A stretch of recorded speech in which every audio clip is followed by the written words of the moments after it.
Hello అండి, నమస్తే అందరికీ. మీరు చూస్తున్నారు జిఆర్ విధాత న్యూస్. ఈరోజు మనం బొడ్రాయి పండుగకి సంబంధించిన ఎన్నో విషయాలు ఈ వీడియో ద్వారా తెలుసుకోబోతున్నాం. సో బొడ్రాయి పండుగ తెలంగాణలోని గ్రామీణ ప్రాంతాల్లో జరుపుకునే ఒక పురాతన సాంప్రదాయ ఉత్సవం. ఈ పండుగలో గ్రామ దేవతలకు పూజలు, బోనాలు మరియు ఇతర సాంప్రదాయ కార్యక్రమాలు నిర్వహిస్తారు. బొడ్రాయి అంటే గ్రామ స్థాపన సమయంలో ప్రతిష్ఠించిన ఒక పవిత్ర రాయి లేదా ఒక శీల అని అర్థం. ఇది గ్రామానికి రక్షణ కలిగిస్తుందని, ఆరోగ్యం మరియు ఆనందం, ఐశ్వర్యం తీసుకువస్తుందని ప్రజల నమ్మకం.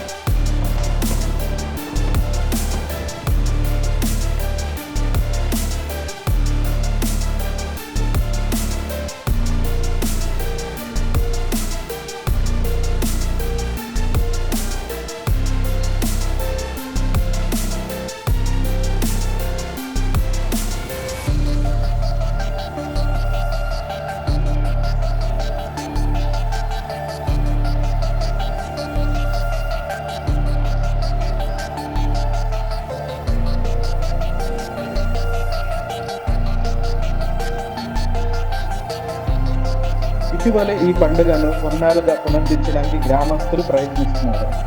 వెంకటేశ్వర ప్రాంతంలో ఈ పండుగ ఘనంగా జరుపుతున్నారు. మీరు చూస్తున్న ఈ వీడియోస్ ఏవైతే ఉన్నాయో అవి అక్కడ తీసినవి. సో ఈ సందర్భంగా గ్రామస్తులు బోనాలు సమర్పించి గ్రామ దేవతలకు పూజలు నిర్వహించారు. బొడ్రాయి పండుగ విశేషాలు.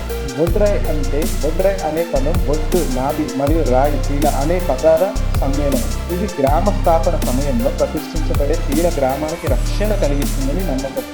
ఈ శిలను గ్రామ మధ్యలో ప్రతిష్ఠించి వివాహాలు, పండుగలు వంటి ముఖ్యమైన సందర్భాల్లో పూజలు నిర్వహిస్తారు.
పూజా కార్యక్రమాలు. పండగ సమయంలో మహిళలు బోనాలు అంటే అమ్మవారికి సమర్పించే ప్రసాదం తయారు చేసి గ్రామ దేవతకు సమర్పిస్తారు.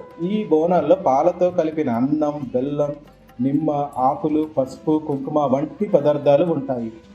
ఇంకా ఈ పండగను పోతురాజులు ఊరేగింపులతో ముందుండి నడిపిస్తారు. సాంప్రదాయ నిబంధనలు. పండగ సమయంలో గ్రామస్తులు పాటించే కొన్ని నియమాలు కూడా చెప్తాను. ప్రతి కుటుంబం ఖచ్చితంగా పూజలో పాల్గొనాలి. గృహాలను శుభ్రంగా ఉంచుకోవాలి.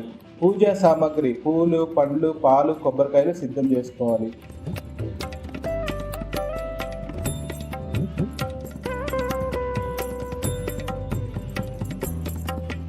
సమాజంలో భాగస్వామ్యం. ఈ పండుగలో వివిధ కులాల ప్రజలు ముద్రాజ్, షెడ్యూల్ క్యాస్ట్, బోయ, గౌడ, బలిజ పాల్గొంటారు. క్రైస్తవులు మినహా ముస్లింలు సహా అన్ని సముదాయాల ప్రజలు ఈ పండుగలో పాల్గొంటారు. ఆధునిక కాలంలో పునరుద్ధరణ. కొన్ని గ్రామాల్లో బొడ్రాయి పండుగను పునరుద్ధరించడానికి ప్రయత్నాలు జరుగుతున్నాయి. ఉదాహరణకు రంగారెడ్డి జిల్లా కొండూరు మండలంలోని 150 సంవత్సరాల తర్వాత ఈ పండుగను పునరుద్ధరించారు. పోతురాజుల పాత్ర చాలా కీలకం. ఈ పండుగలో ముఖ్య పాత్ర పోషిస్తారు. ఊరేగింపుల్లో ముందుండి నాట్యాలు చేస్తూ గ్రామ దేవతలకు మార్గదర్శకులుగా ఉంటారు. గౌపటం. కొన్ని ప్రాంతాల్లో పండగ సమయంలో గౌపటం అనే సాంప్రదాయం ఉంది. ఇందులో మేకను బలి ఇవ్వడం జరుగుతుంది. ఇది గ్రామ రక్షణ కోసం నిర్వహించే ఒక ఆచారం. సో ఈ పండగకి సంబంధించిన ఎన్నో విషయాలు మీరు ఈ వీడియో ద్వారా తెలుసుకున్నారు. సో వీడియో నచ్చితే లైక్ చేయండి, షేర్ చేయండి, చూస్తూనే ఉండండి మన GR Vidhatha news. Thank you for watching.